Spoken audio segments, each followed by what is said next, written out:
What's up, y'all? It's your boy DJ Iceman, and I'm here this morning. Yes, I'm up bright and early shooting review videos just for you. And today we're going to continue on with our Vestax series. Today we have the 380. That's right, the Vestax Vci-380 performance controller. And I guess instead of me yapping about it, we're going to go ahead and look at it. And I'm just going to give you my first impressions on it. So here we go. Here it is right here. The VCI 380. So far, really nice controller. Just like the 400. It is hefty. It is, man, it's a nice size controller. All metal construction, just like the 400. Let me go ahead and give you a size comparison with the VCI 300, which I have right here. And lay that right there. And as you can see, it's slightly bigger than the 300. Okay, so slightly bigger, but still roughly the same size. So, you know, if you have your flight case for your 300 and you decide you want to upgrade, you really won't have to do that much tinkering with it. And let me give you a side-by-side comparison with the 400. As you can see, it is quite a bit smaller than the 400, but not that bad.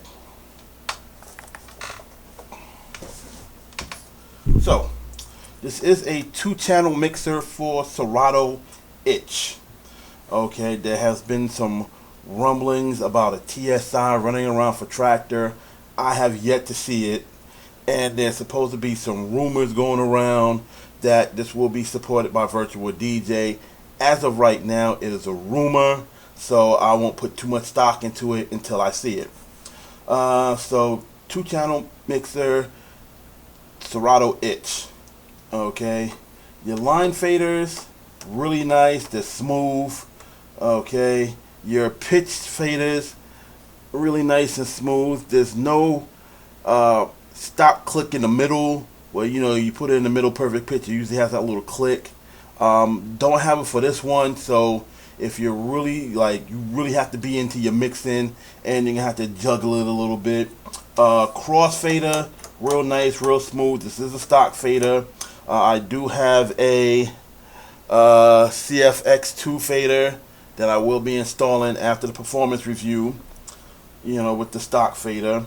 Jog wheels, a little bit bigger than the VCI 300, same as the 400. You know, you have your middle tension, so you can just tighten it down or press in the middle and loosen it up. And of course, it's the same. You know, you top you scratch, side you jog, hit your jogs. Now here's something really cool with this controller. Let me go ahead and put on Itch. Now the Serato Itch for the 380 is a special version. Alright, so if you have it already installed, you may have to uninstall it to install this version. That's what I had to do. I'm using a PC though, so it may be different for Mac users. I don't know. Let me go ahead and switch this on. Now, it has this little LED ring, which is basically a needle.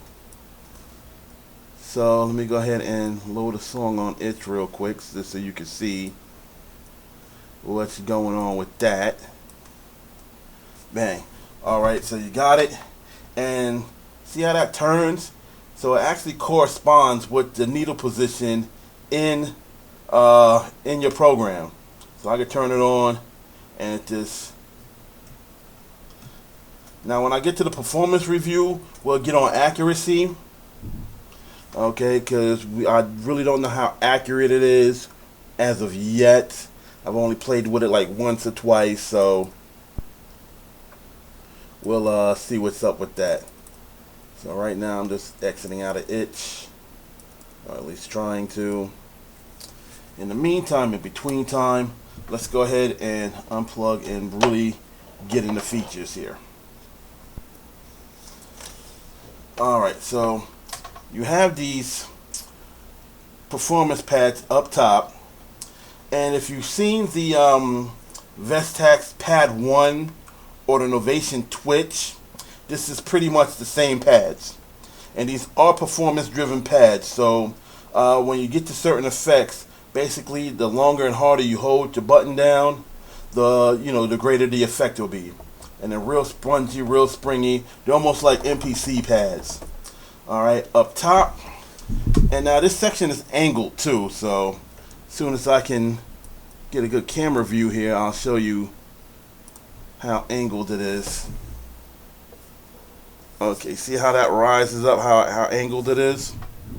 Alright, so you have 4 main sections here, so it gives you a total of 16, well actually what, 8, 16, 32 different pad functions. So you have your hot cues, really don't need to explain what that is. So you have 8 hot cues. Your slicer is what I'm really going to get into when I do the performance review. It basically takes a chunk of the song and cuts up that chunk even further. So it's almost like a cue inside a cue while still keeping on beat. It's kind of crazy. When we get to the performance review, you'll see that. Okay, of course you have your auto loop. So you have 8 different loop settings that you can actually switch up with your touch strip here, and I'll get more into that in a minute. And your rolls. So you actually have predefined loop rolls in here.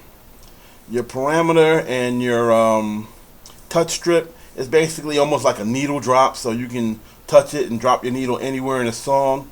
But when you press your shift button, you can also change the parameter of your effects, loops, and everything else. Now this button over here, let me pull that up. Button over here are pad effects. So not only do you have your normal effects down here that you can adjust with, but now, like say you have your auto loop going, and then you want to flange it out, so you put your pad effects on, and now you have a loop. When you press your button, you have a loop roll or a loop with a flanger effect. Really crazy. Like I said, we'll get into more of that with the performance review. So you have your 3-channel EQ with your trim for each channel. The buttons feel really good. I kind of like the way these are set up. I'll probably wind up getting some chroma caps for these, You have your switches to go from your actual standalone mixer to your PC inputs. As far as buttons and switches, front, back. Okay, so you have your quarter and an 1/8 inch headphone jack. You have your levels right here for your headphones, your Q and your master level. Then we flip this over. You have your touch sensitivity knobs for your jog wheels, left and right. You have your crossfader curve, and you actually have a line fader curve. This is something unique. I haven't seen this in a lot of control. I haven't seen this in any controllers actually. A curve for your line faders. So for you, while out turntablists, this is something cool to look at. In your back, okay, you have a 1/4 inch and an XLR mic input. So that's pretty good with the own levels for that. You have your phono and line and pre-trims for that. You have your inputs for whatever CDJs. You have your ground for turntables if you want to go that route. As far as your out, you have your booth out, and you have a balanced XLR master out. Of course, your power adapter, on-off switch, USB. Thing I like about the power adapter is that with the sound card that's in it, it's really, really loud. The new sound cards they put in these Vestax midis are really nice. Man, I mean, I can't get enough of the sound. The sound is really good coming out of these. So this is basically your Vci-380 in a nutshell. First impression, I like it. Okay, I'm not a big itch user myself, so I have to retrain myself and learn how to use Serato itch to really take advantage of this. But I don't foresee any problems. It's really a nice controller for the price point. This is running retail $9.99. So, you know, for everything that comes with it, I think it's one hell of a bargain. And I mean, just from the construction to the pads to, you know, your knobs, everything's solid. I mean, this is really a testament as to why Vestax is basically at the top of the food chain when it comes to MIDI controllers. So that's basically it. So it's your boy DJ Ice, man. I'm gonna come through with your performance review probably here within the next couple of days to a week or so. And hey, yo, that's it, man. I'm signing out. Peace out.